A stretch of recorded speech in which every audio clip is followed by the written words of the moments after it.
Thank you. So here we are. So we are told Kadizenga, it's May. The question is May 2019. May 2019, question number 4. Kadizenga Limited is a Kenyan company with a substantial proportion of its trade with companies in the USA. Kadizenga Limited invoiced a US firm $60,000, which are receivable 3 months from today. Ladies and gentlemen, they're giving us information there. The borrowing rate is 3% above the bank rate, while the investing rate is 2% below the bank base rate.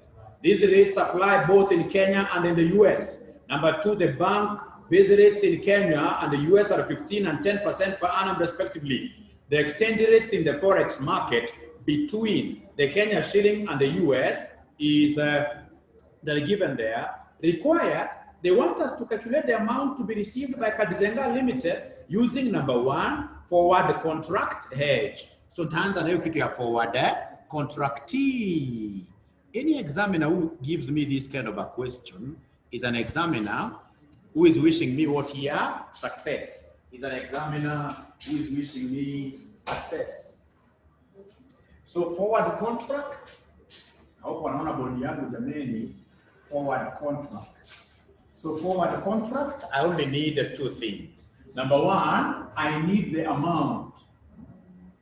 The amount, how much are we looking at? Ladies and gentlemen, the amount we are looking at, Kadizenga Limited expects to receive how much? Expects to receive $60,000 US dollars. And then number 2, after amount, I expect a 3 months forward. 3 months forward exchange rate. 3 months forward exchange rate. This examiner wanted to confuse my students by giving them something in between there, by giving them a 1 month forward rate. That 1 month forward rate, they're putting it there to confuse those students who are easily confusable. 1 month forward rate, strike that off. Remember the 60,000, we are expecting to receive the 60,000 in how many months? In 3 months. In 3 months. So you can only use 3 months forward rate, which is 101, all the way to 102, all the way to 102, Kenya shillings per US dollar. Hebu tingiza mkono jameni, uweze kuniambia straight away, tingiza mkono jameni, uweze kuniambia straight away. Which one should we take as our buy?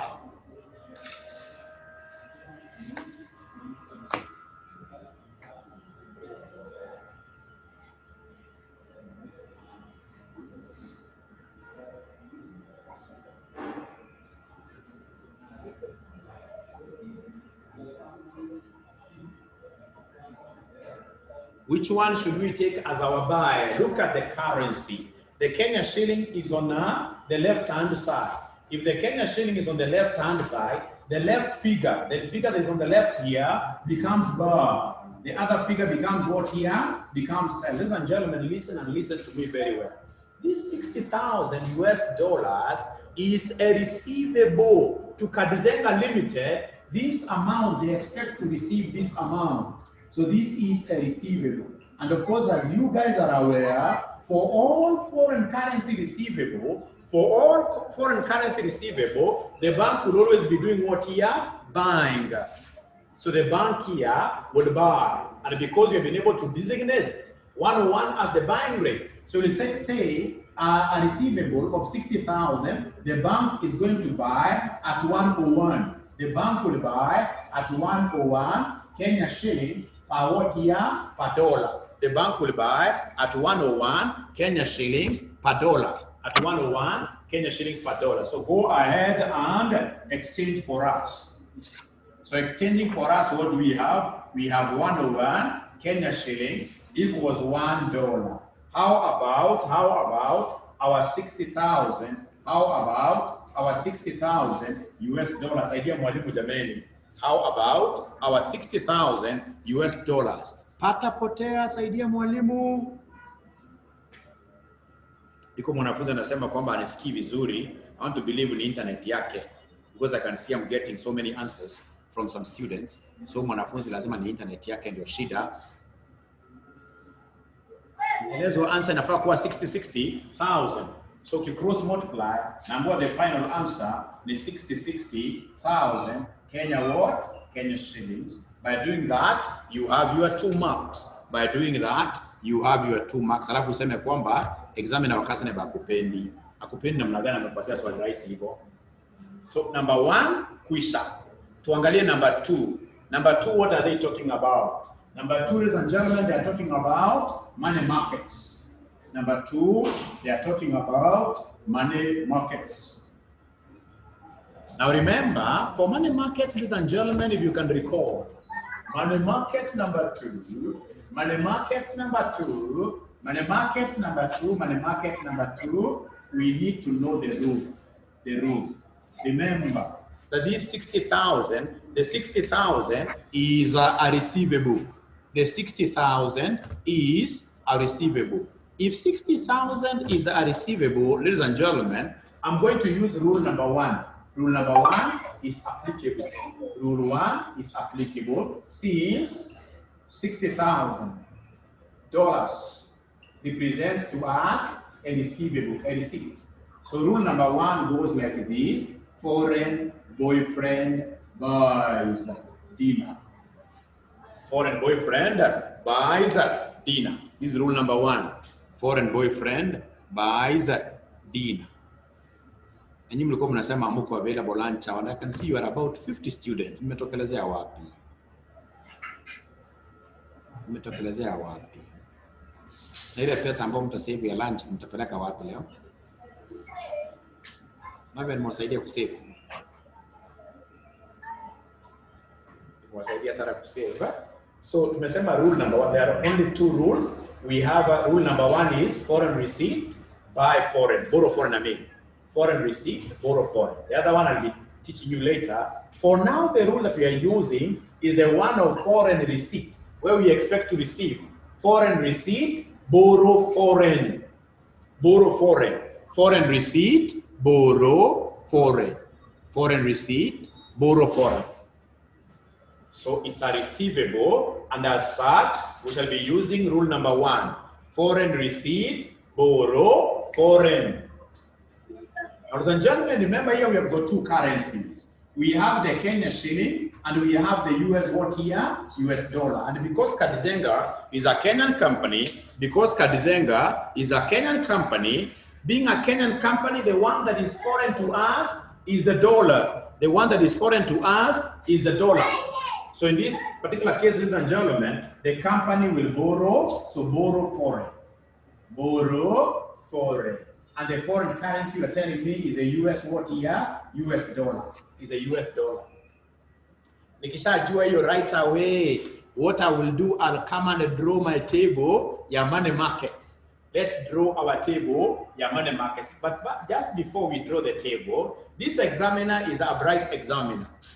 This examiner never gave us interest rates directly, like how the other examiners have been doing. This examiner came with some 2 notes. Look at additional information, note number 1.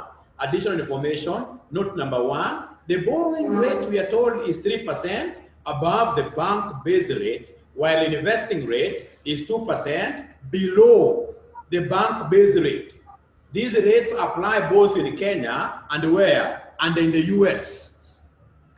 Ah, great, great. So ladies and gentlemen, I would want to construct my interest rates here. I'm given 2 countries. We have Kenya, and then we have the US. So they have given me the base rate, the benchmark rate. Wanasema uye.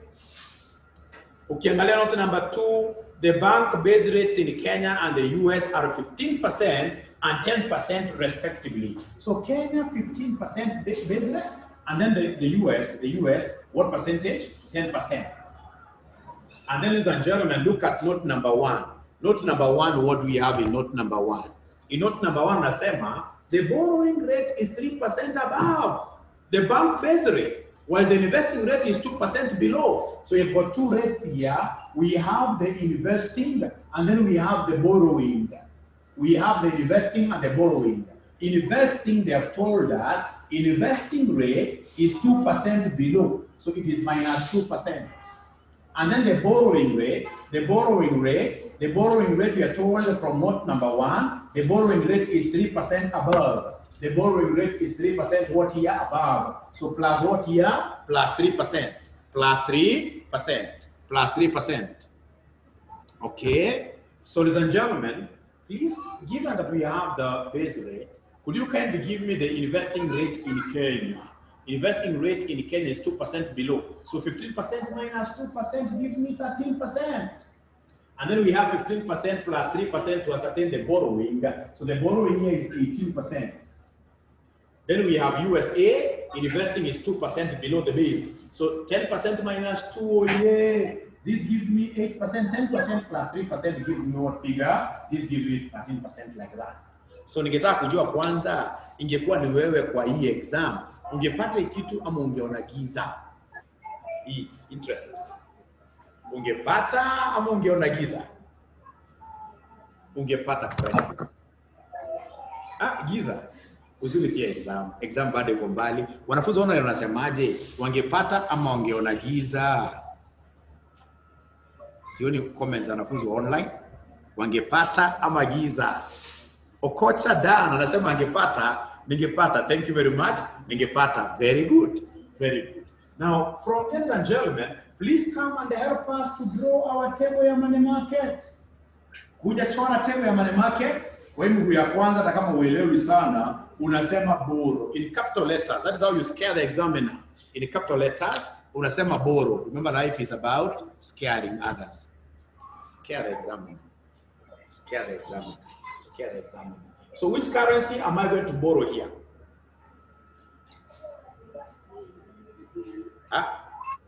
Euro. You have euros here? US dollars, yes. Because you are the ones who have told me that Mwalimu, this thing is all about foreign receipt. Borrow foreign. Remember, I've got two currencies. We have Kenya, which is local currency, Kenya shilling, and then we have the US, which is the foreign. And you've told me to borrow foreign. So what I'm going to do is to borrow foreign, and the foreign is the US dollar. The foreign is the US dollar. And then, ladies and gentlemen, the moment I borrow this US dollar, here I'm going to convert, of course, as usual. I'll convert always at spot. Remember, money markets doesn't make use of forward. Money markets doesn't make use of forward. Money markets normally uses the spot. So I'm going to convert at spot. I convert the US dollars to which currency? To Kenya shilling. Thank you very much. So what will I do with this Kenya shilling? Leo ukipata Kenya shilling, mwingine ataanza kula Kenya shilling kama njugu. Hapana kula. Hapa tunajua ni kufanya nini kwa hii mguu? We invest in it. So invest Kenya shillings like that. Now, ladies and gentlemen, let's get into serious business now here. Let's get into serious business here. I would want to see whether there is any student who will be able to advise us here. Borrowing rate, interest rate in the US. Borrowing. In the USA, borrowing, is there someone who is able to see 13%? Borrowing in the USA, is there someone who is able to see 13%? I can see that my online students are able to see that 13%. So this 13%, ladies and gentlemen, is an annual figure which has to be prorated. So I should multiply this 13% with what? 13% multiplied with what, somebody? 13% multiplied with 3/12 years, because we expect to receive this money in 3 months' time. So times 3/12, wewe kuna kitu nasahau plus huu. Plus 1. Hata kama sielewi, nasema plus 1. Yes. Unakuja kwa hii mwingine, unasema investing the Kenya shilling. Investing the Kenya shilling, ladies and gentlemen, what do you expect there? Investing in Kenya. Are you able to see investing in Kenya is 13%? Investing in Kenya, what percentage? 13%, isn't it? Investing in Kenya, 13%. This one has also to be time prorated, plus 1. Hii kwanza ni mzuri sana. Hii hata sitafikiria sasa. Hebu nipateni hasa mnapata ngapi hapa? 1.0325. The same figure hata sitaweza naleta hii figure hapa. Najua ni 1.0325 like that. 325. Of course, I'm aware for those students who are joining us for the very first time, I'm so sure most of them, na kwanza kama uliona kitu ya mathematics, most of them wanashangaa hii ni science aina gani? Hii ni science ama ni nini? But the only thing that I can simply tell you is to endure a little bit. You should be able to understand this thing very well. Endurance is something that we need. Very good. Asante sana. Now, ladies and gentlemen, after finish, hajamaliza bado. Haujafanya analysis ya spot rate. Are you able to see the spot rate? Remember, in money markets, you normally use the spot rate. Could you kindly write for us the spot rate that you guys are seeing in the chat room? In the chat room, the spot exchange rate, the spot exchange rate, the spot exchange rate, spot exchange rate. So spot exchange rate, wanasema ni 103. Thank you very much. Spot exchange rate ni 103. All the way to who? Somebody. To 105. Kumbuka hii ni mambo ya exchange rate. Huwezi ukaandika tu 103. Lazima useme kama ni Kenya shilling ama ni nini. Hii sio biashara ya ng'ombe. Lazima ukuje useme uye kama hii imeambiwa ni Kenya shilling per watt ya somebody. Kenya shilling per watt ya somebody. Per US dollar. It's Kenya shilling per US dollar. Sasa nataka mnisikize na mnisikize vizuri. Between the two, which one is the buying rate? Where is our Kenya shilling? On the left side. So if it's on the left side, the left figure automatically becomes what here? Buy. If it's on the left side, the left figure becomes buy. The other one becomes who? Sell. Don't forget what our foreign boyfriend does. Don't forget what our foreign. Remember, this question is a question of rule number 1. Foreign boyfriend buys, isn't it? So of course, there is no way I will take both figures or even the average here. Here, I'm going to take the buying because of the rule. Because of the rule. And I can see so many students who are telling me, Mwalimu, don't work with 105, work with 103. So here I have 103 Kenya shillings per who? A dollar like that. Tukishamaliza mambo yote, tunakuja tunaweka pesa chini ya meza. Pesa inafichwa chini ya meza. Na ni pesa ngapi tunaongea kuhusu hapa? How much money are we talking about, somebody here? 60,000, isn't it? So hii 60,000, mwanafunzi mwenye haelewi sana atakuja anaweka hapa 60. Na anaandika tu vizuri. Anaandika 60,000 what ya US dollar. Amefanya makosa gani akiweka 60,000 US dollar? Amefanya makosa gani? Amefanya makosa gani oye?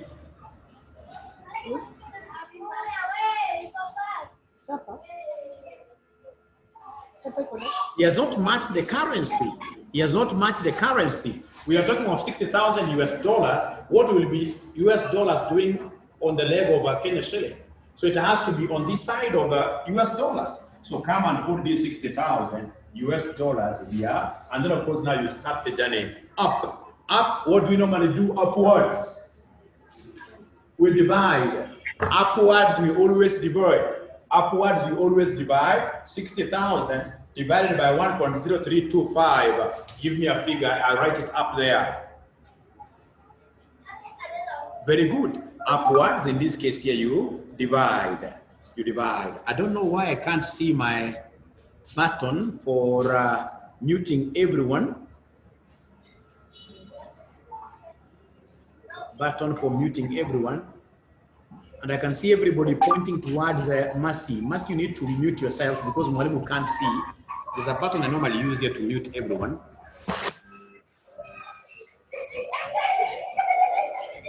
But sasa sababu ya time, let us mute. Let's mute our microphones, all of us, because I can't take. So somebody tells me it's supposed to be 58, 58. 58, 111 point. Kumbukeni sisi ni matajiri. Money markets hakuna kitu ya point, isn't it? Money markets sisi ni matajiri. So ili 58, 111 Kenya shillings ama dollar? Dollar. Thank you very much. So come on, dollar. On the other side of the coin, they need us to convert this to Kenya shillings. Should I divide this with this or multiply? Pata potea, divide ama multiply. Nani huyu wa kwenda lunch nataka kuniongelesha? Kuniongelesha, andika kitu kwa chat. Asante sana. What they are telling me, mwalimu, this is quite an easy thing. I would want to multiply so that this dollar and this dollar will do what? Will cancel. So that I'll be left with Kenya shilling. So that I'll be left with Kenya shilling.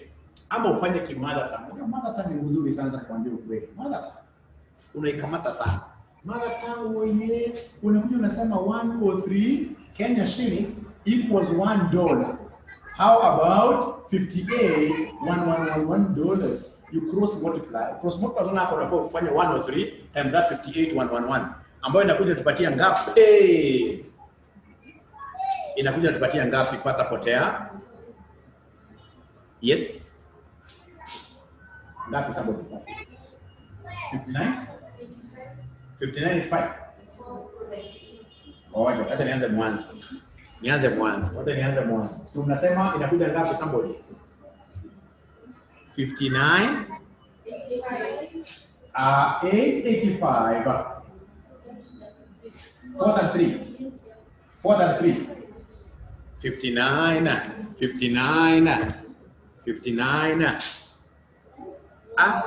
wamekataa hiyo 59 5 like that. Alafu 433 cows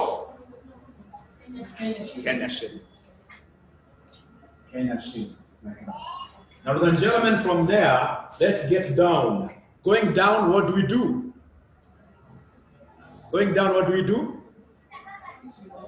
Down, always we multiply. Down, we always multiply. So this times this gives us what figure? This and the, you really multiply. What are we getting, somebody? What are we getting? 61? 61? 79? 960? Kenya who? Kenya shillings, please, circle like this. And I can see so many of my online students, putting decimals, forgetting the fact that we in money markets are millionaires. We always tell people to keep change. Hakuna kitu kama decimals. So ningetaka nipatie mwanafunzi mmoja wangu wa day class, at least awafunze concept moja hapa. Ndio muone vile mwalimu hapa kuna daughters warembo kabisa So wacha niandike swali kwanza. Kwa bo. So kabla niandike swali, hebu tupatie summary.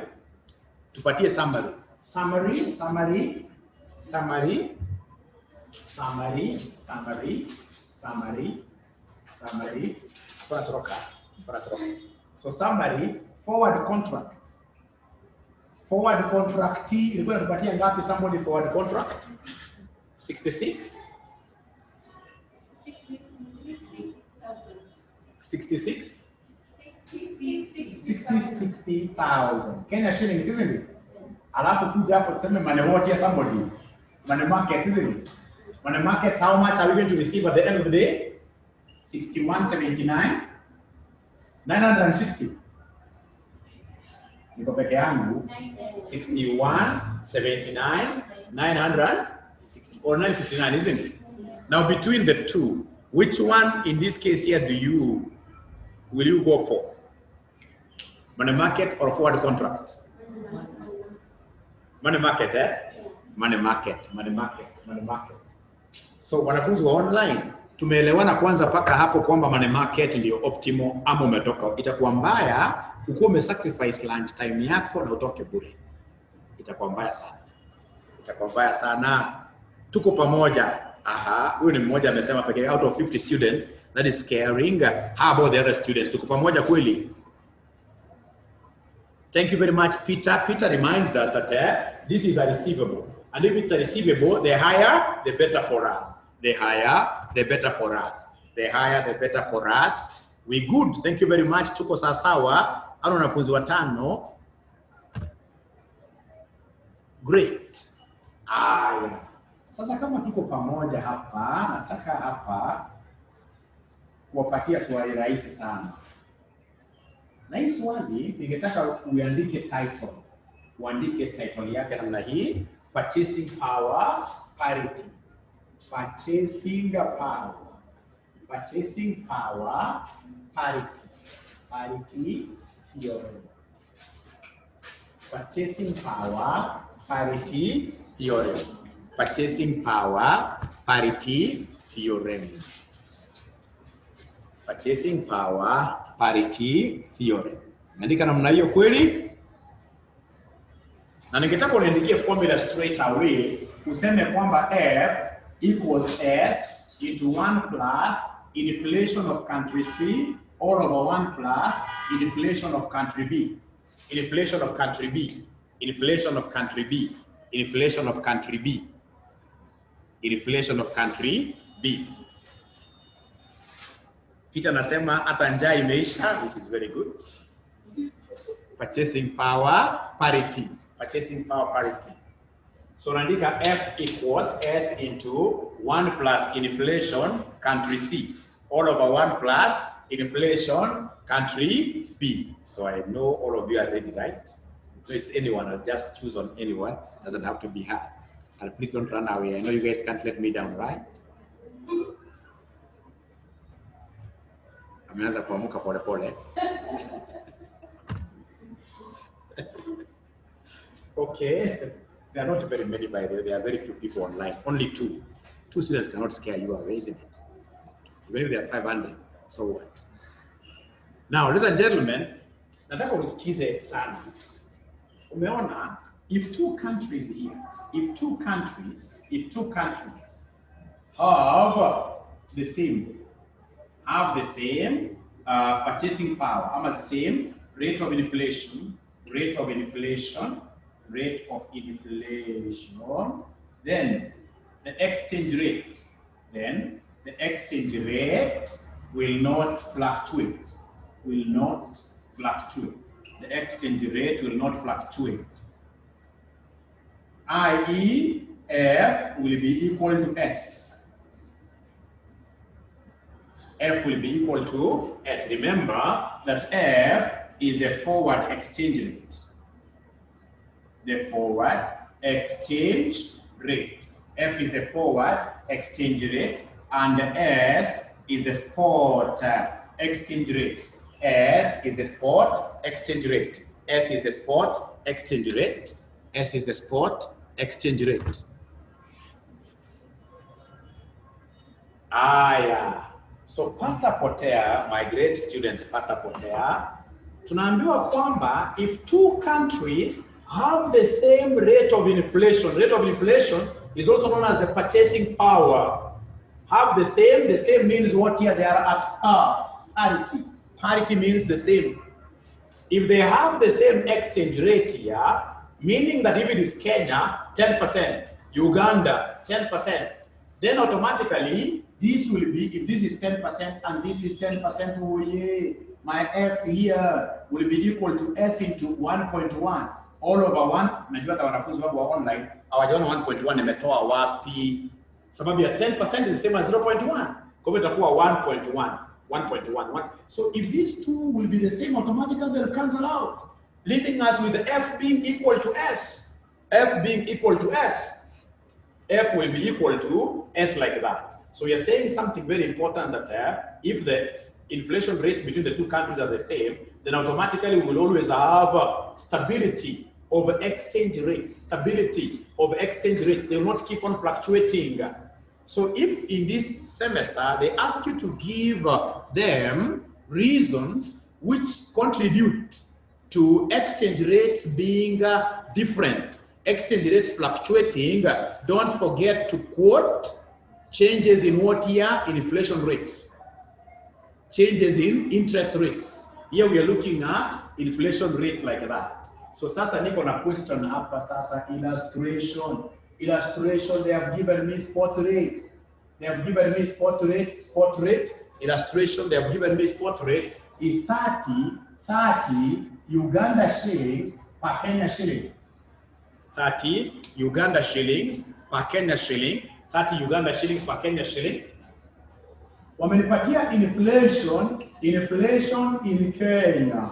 Inflation in Kenya is 14%. We have inflation in Uganda. Inflation in Uganda is 16%. So they want us to calculate 3 months, 3 months, forward exchange rate. They want us to calculate 3 months forward exchange rate. Kamata maneno sasa. So nimeinvite mwanafunzi wangu mmoja awasaidie kusolve na mumuulize maswali tafadhali. Sasa nivutie yeye hii ndio aanze mwanzo. Hii haiwezi kuwa vita ya mtu mmoja tu mwalimu pekee yake na kwa wanafunzi wengi hapa. Hapana. Aha. Hello, my name is Sharon. We are going to do this question. So we have to calculate the 3 month forward exchange rate. So let's start with the formula. We are given that if you want to find the forward exchange rate, is equals to spot 1 plus inflation of country C. We'll identify if it's Uganda or Kenya, plus 1 plus inflation of country B. So the spot rate is 30 Ugandan per 1 Kenya shillings. So spot we are given 30 Ugandan shilling. 30 Uganda is equals to 1 shillings. 1 plus inflation of country C. So if you are given 30 Ugandan shillings for 1 Kenya shillings, so this itakuwa numerator. Yes. So hii unakuja unaandika hivi Uganda shillings over Kenya shillings. So hii numerator ndio itakuwa E. Very good. So unakuja kuandika 1 plus inflation ya Uganda. Yes.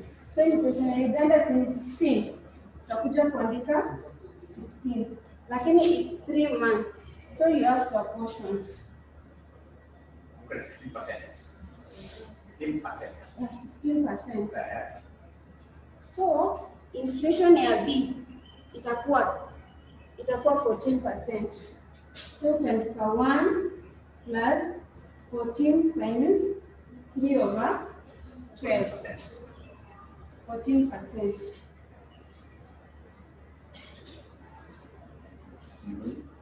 So the part 1 plus what your figures 16% times 3 over 12. 1.04. 1.04.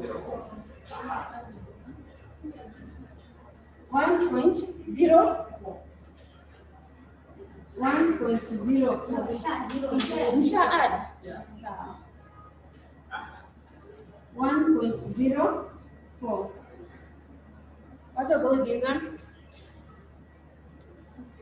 ask also the online students to give you answers, Yes. Ask them to give you answers. Kindly give me your answers.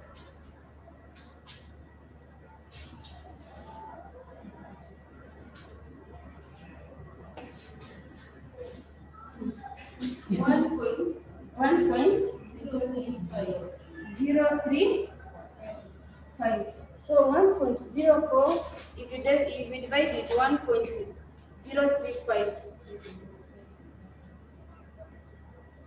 Great. Kindly give me this value.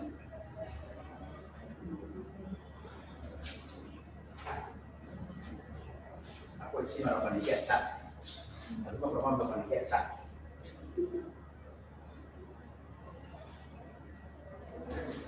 Hakuna mambo amesema. Wajiandika. Ngoja tumpatie sisi hapa. Umepata ngapi? 1.04 ukidivide 9. 1.004. So 30 times this one.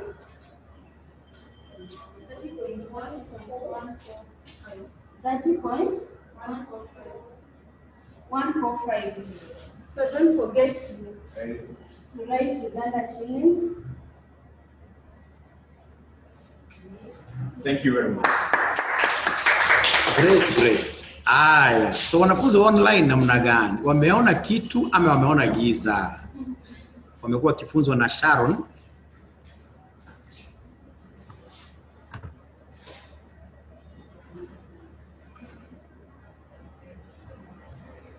Okay. So, wanasema hivi mwalimu umeivisha hawa sana mpaka wanaelekea kuwa CPA clerks. So, turudia rakaraka. So, ile kitu ya maana ladies and gentlemen ambao unafaa kujua katika forward, and this is very common katika forward. So, we have here our forward exchange rate formula.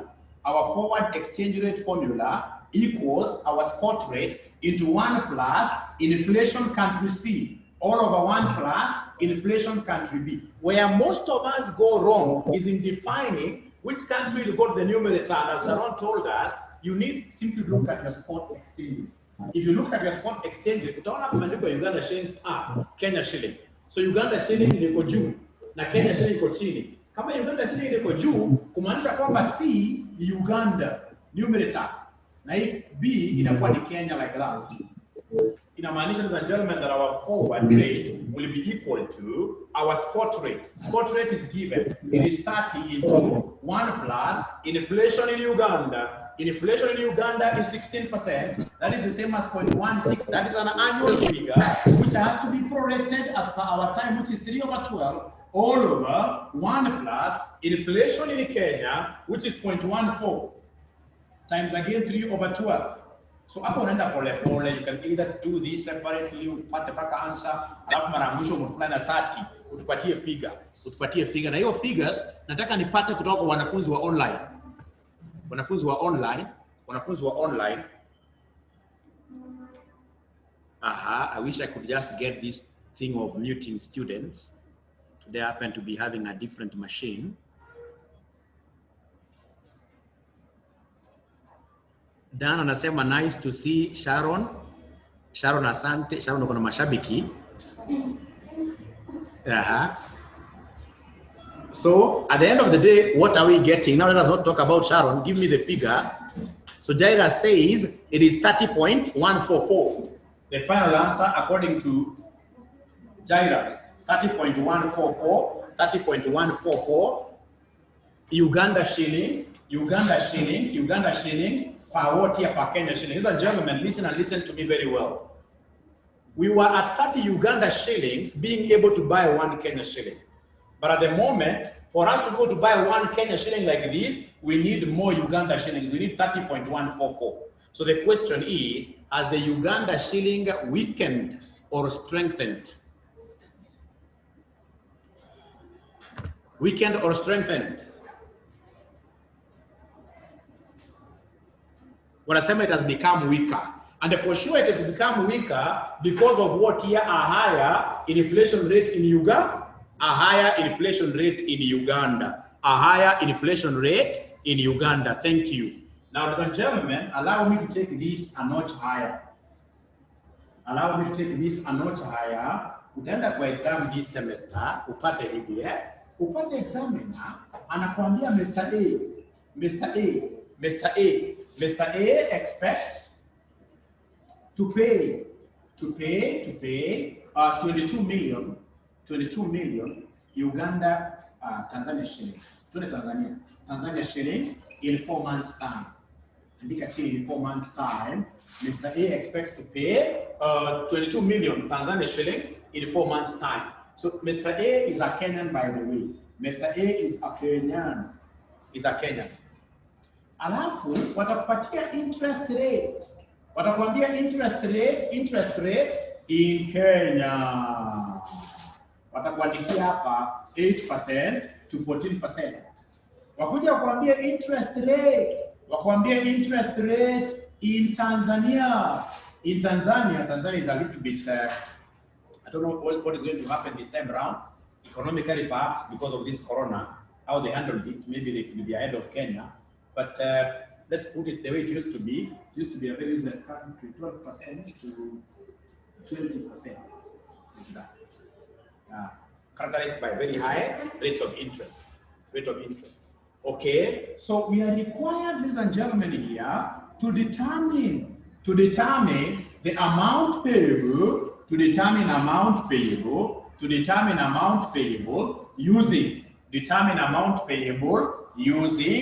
using interest rate parity. Interest rate parity theorem.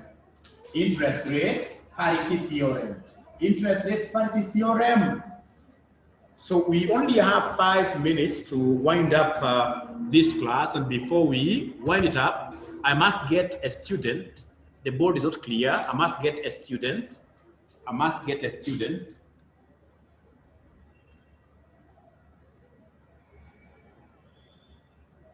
We're online. This time round, mwanafunzi were online. Akitupatia correct answer. Mwanafunzi wa online akitupatia correct answer. Mwanafunzi wa online akitupatia correct answer. Unajua saa zingine ikiwa hesabu ni ngumu, wanasema board is not clear. Yes. Is it clear now? Is the board clear? Is the board clear? The question is here. Mr. A, who is a Kenyan, expects to pay 22 million Tanzania shillings in how many months? In 4 months' time. Interest rate in Kenya is 8% to 14%. Interest rate in Tanzania is 12% to 20%. Required, determine the amount payable using interest rate parity. Jairus, this is 22 million Tanzania shillings. I know also the problem is that my pen is not very visible. Let me get a better pen.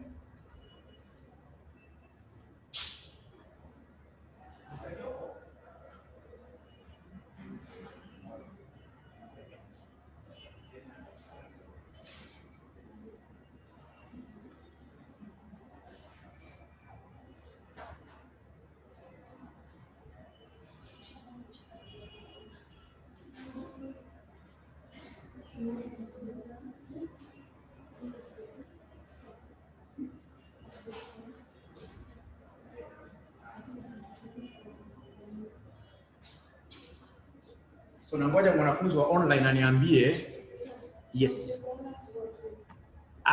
The spot rate sijapeana. Yes, true.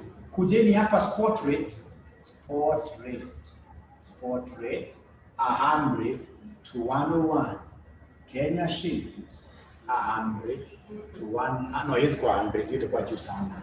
Rudishe chini kwa nini? Tuseme 30 to 33. 33 Tanzania shillings per Kenya shilling. Tukimaliza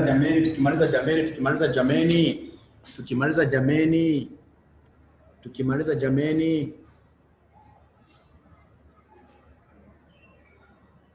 Oh, so that we disappear, mwalimu, do it very fast. Thank you very much. Yes. Let me just finish it. Sasa nisikizeni vizuri, ikiwa ni interest rate parity, kwanza hapa examiner hajanipatia forward rate. So mwanzo tutafute forward rate sisi peke yetu. So forward rate itakuwa spot rate into 1 plus interest, not inflation. Interest of country C all over 1 plus interest of country B. So before we disappear very fast, can somebody tell me, according to understanding here, which country will be the numerator? Which country will be country C? Which country will be country C? Country C, I can only see one student giving me answers. Tanzania, Peter. Tanzania, yes, because of how the spot rate has been given. Tanzania iko juu, Kenya shilling iko chini. Si mambo ya superpower. Mwingine wako kiniambia mwalimu unajua superpower hapa ni Kenya. Hakuna Kenya anajua superpower. So in this case here, Tanzania shilling iko juu. Automatically B becomes the Kenya shilling like that. Kwa hivyo, nataka unisikize vizuri sana. Remember, Mr. A expects to do what? To pay. And if it's a payable, listen to me very well. If it is a foreign currency payable, we shall use which rule? Remember, it's like they are connecting money market with what? Forward contract. So the rule we shall use is this rule which says foreign payment, you borrow what? Local. Foreign payment, borrow local. Thank you very much. I can see how Doreen is putting it. Doreen is really taking a lot of time to understand this. The rule is foreign payment, borrow, local, and then the bank does what here? The bank does what here, somebody? Sells. The bank sells. That is the rule. Now, ladies and gentlemen, I would want you to pick from me here. Which one is the buy rate? The buying rate between the two pata potea, 30-33. The buying rate ni gani? Somebody, buying rate ni gani? Buying rate. Buying rate ni gani? Dion Songo tells me 30-33. Nataka buy. Buying rate. Nataka buying rate. Nataka buying rate. Nataka buying rate. When I say yes, buying rate normally goes with the position of your home currency. The home currency is on the right-hand side. The home currency is on the right-hand side. Kenya shilling is on the right-hand side. If it is on the right-hand side, then the right-hand side figure becomes what here? This becomes buy. And this becomes what here, somebody? That becomes sell. So na tumesema kwamba the bank is doing what here? The bank is selling. So the effective selling rate should be 30. So the effective spot selling rate, the effective spot selling rate equals 30. The effective spot selling rate equals 30. Kwa hivyo nikija hapa natafuta pia future selling rate. So future selling rate itakuwa ni 30 into 1 plus interest in Tanzania. Interest in Tanzania, wacheni muone maajabu. Interest in Tanzania, what do we have there? Interest in Tanzania. Which rate should I work with? Interest in Tanzania, which rate should I work with? Hapa nimeandika chini sana. Interest in Tanzania, which rate should I work with? Pata potea. Interest in Tanzania, which rate should I work with? Ladies and gentlemen, remember, you are the ones who have told me foreign payment, borrow what here? Borrow local. So I'm going to borrow local, which is Kenya shilling. And when I go to interest rate in Kenya, I can see 8% all the way to 14%. Remember, borrowing is always higher. Borrowing is always higher. So I'm going to borrow at what here? At 14%, isn't it? In Kenya. In Kenya, borrowing is always, any country, borrowing is always higher. So I'm borrowing local currency, Kenya shilling, and then I will invest which currency? Somebody who is following online. Somebody who is following online. So I invest in which currency? Tanzania shillings, isn't it? So invest Tanzania shillings at which rate? Invest Tanzania shillings at which rate? Invest Tanzania shillings. You can see interest rate in Tanzania, investing is always the smaller. So at 12%. Sasa kujeni hapa mbio to substitute. So tutakuja useme namna gani? The spot, when invest spot in 30. Spot in 30 into 1 plus Tanzania shilling. Tanzania shilling, interest in Tanzania mesema, Tanzania is 12%. So 0.12, remember this has to be multiplied with 4/12. With 4/12, all over 1 plus, which interest rate? Kenya. Mniambia kwa Kenya chini. Kenya. So 0.14 times 4 over what year? 12. Because of the 4 months. So hebu patia mwalimu the final answer. Na sasa endelea kutoka hapo. Patia mwalimu the final answer. The final answer ya forward rate inakuja ngapi? Tukipata hiyo peke yake tunaenda home. Tukipata hiyo peke yake home direct. Tukipata hiyo peke yake home direct. I just want the final answer.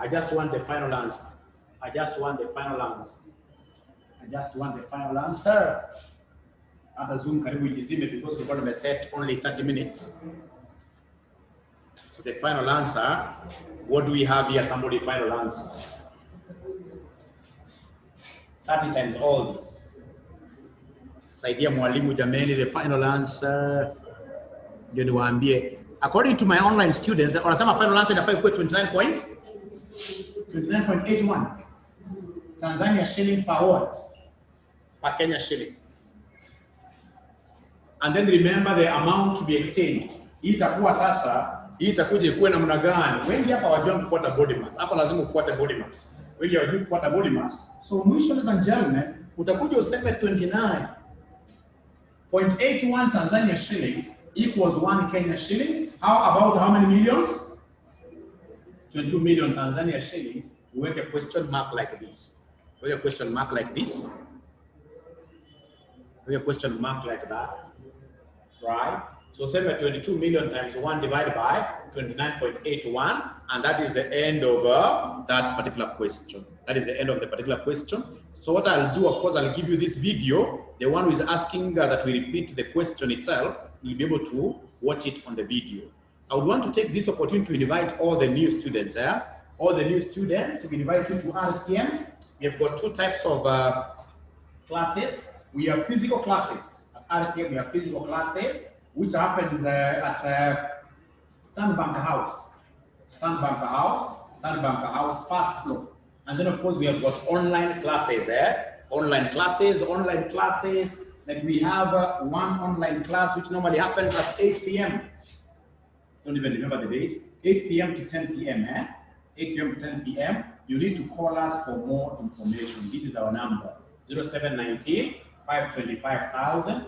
For only Kenya shillings 1,700, you'll be able to get access, in this case here, to top-rated lectures of advanced financial management,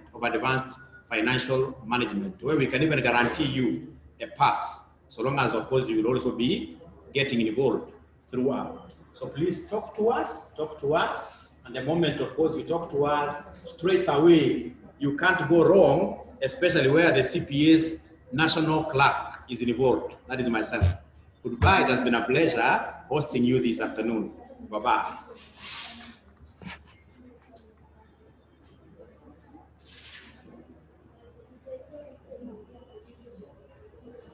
Okay, bye-bye. I hope you guys have gotten something, Yeah, great. Iku mwenye naomba namba ya Sharon, We shall overcome.